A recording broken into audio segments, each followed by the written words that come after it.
যে দেশে ঘি আর লবণের দর সমান হয়, যে দেশে হালুয়া আর গুড় দুটার মূল্য সমান হয়, সেই দেশে আর যাই হোক না কেন ইনসাফ আর ন্যায় আর সুবিচার কোনোদিন প্রতিষ্ঠিত হতে পারে না।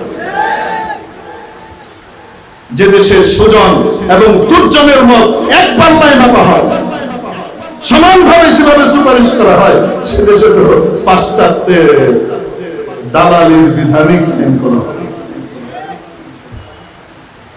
প্রিয় উপস্থিতি, ওদের কান্না করতে যায় না, ওরা বোঝো না যে আসলে আজানের ভিতরে মুয়াজ্জিন কি বলেন। কিছু বললে বলে কি করব, চাকরি, উপরের এই সেই এগুলা বলে। আরে আল্লাহর নেক বান্দা, চাকরি তোমার এক জায়গা থেকে গেলে আল্লাহর রিজিকের কাউন্টার কি এই একটাই? আল্লাহর কি আর কাউন্টার নাই? উপরের চাপ, উপরের ক্ষমতা, কিন্তু তুমি দেখো না যে উপরের সুপার উপর যেটা সুপার সুপ্রিম পাওয়ার আল্লাহ রাব্বুল আলামিনের সাথে সাংঘর্ষিক হচ্ছে তোমার কাজ, তুমি সেটা দেখো না? কি বলে মুয়াজ্জিন?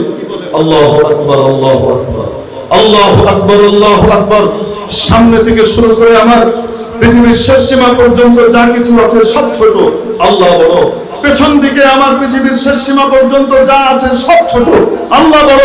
ডান দিকে আমার পৃথিবীর শেষ সীমা পর্যন্ত যা কিছু আছে সব ছোট, আল্লাহ বড়। বাম দিকে আমার পৃথিবীর শেষ সীমা পর্যন্ত যা কিছু আছে সব ছোট, আল্লাহ বড়।